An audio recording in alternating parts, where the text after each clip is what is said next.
Sebelum lanjut dialog, kita akan pantau dulu bagaimana prosesi jelang pendaftaran untuk calon kepala daerah di Jawa Timur. Ada rekan kami Goldi Gumilang akan mengabarkan dari kediaman dari tempat Khofifah Indar Parawansa yang juga akan mendaftar pada pagi hari ini. Goldi, silakan.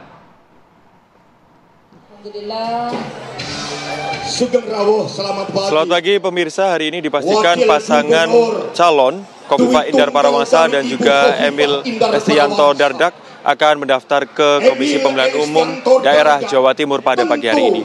Bisa dilihat pemirsa, saat ini kami berada di kediaman Khofifah yang berada di Jemur Sari, Kota Surabaya. Di belakang ini mulai dari simpatisan dan juga relawan mulai berdatangan untuk nanti bersama-sama mengantarkan Khofifah dan juga Emil ke KPU daerah Tegal Sari.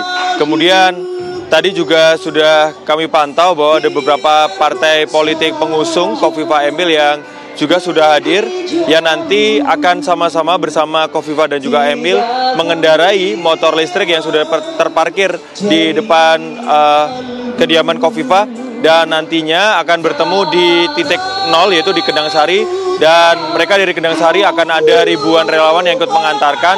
Di sana juga ada berbagai kesenian asli Jawa Timur. Nantinya pasangan petahana Khofifah dan juga Emil akan diarak menggunakan kereta uli kereta kencana yang akan diikuti dengan berbagai relawan di kota ataupun kabupaten di Jawa Timur. Dan inilah dia pemirsa suasana di kediaman Khofifah. Kembali ke studio.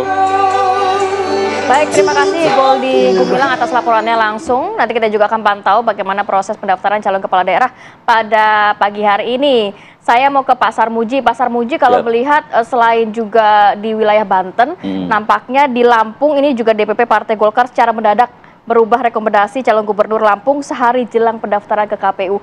Jadi cukup banyak atau nantinya akan ada lagi perubahan-perubahan begitu. Untuk daerah lain seperti apa dari Golkar sendiri, Pak Sarmuji? Enggak, dinamikanya memang nggak berhenti ya. Kita ini, pilkada ini serentak luar biasa lah dinamikanya. Bahkan sampai tadi malam, itu ada 2 bupati mundur. 2 bupati mundur? Satu Banjarmasin, satu di tempat Sulawesi Utara, itu mundur. Ada juga misalkan di Kabupaten Bekasi, calon bupatinya sama, calon wakilnya berbeda antar partai politik. Kan memang luar biasa dinamikanya, jadi tidak sesederhana yang kita bayangkan. Jadi menurut saya dinamika itu ya biasa-biasa saja. Itu khas dinamika pilkada lah itu. Apalagi dilakukan secara serentak. Itu yang memusingkan itu saja. Kalau satu-satu atau bisa terbagi jadi 3 tahapan, mungkin berbeda suasananya. Itu semua langsung kemudian diurus oleh DPP. Kemudian apa? Jika ada daerah-daerah yang di daerah luar Jawa misalnya diserahkan ke DPD-nya langsung atau bagaimana? Enggak, otomatis DPP karena rekomendasi atau formulir B persetujuan parpol itu dari DPP. Jadi otomatis DPP. Jadi daerah tetap mengusulkan, karena kan yang tahu tentang daerah itu adalah daerah masing-masing kan. Calonnya siapa, siapa kekuatannya, asal-usulnya seperti apa, peluang menangnya seperti apa, kan daerah. Mereka yang mengusulkan pada DPP. Tapi kan DPP terlibat memverifikasi benar nggak informasi itu dan seterusnya. Permainan di bawah gimana tuh Jen, monitornya tuh? Permainan quote and quote Jen ya? Ya memang tidak bisa semua kita kontrol ya. Apalagi Golkar dalam waktu 4-5 hari harus memverifikasi sekian banyak itu. Tetapi memang kita telusuri historinya. Jadi kita tetap libatkan informasi yang kemarin sudah terlibat dalam tim pilkada. Tetap kita minta masukan-masukan mereka sehingga historinya itu tetap berlanjut. Bahkan ada beberapa daerah yang juga minim yang diusung ya?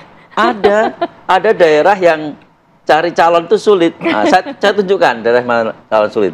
Di Luwu Utara, di Luwu Utara itu kita pemenang pemilu.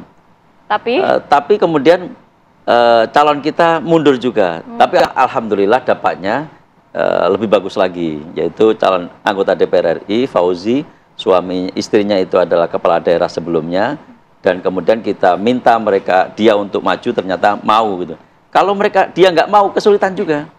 Tapi insya Allah daerah itu juga insya Allah Golkar menang lagi. Baik, nanti kita masih ada segmen lagi pemirsa. Saya mau mendengar suaranya Bang Hensat soal kemudian konstelasi yang sekarang kalau Golkar bilang memusingkan, serentak ya.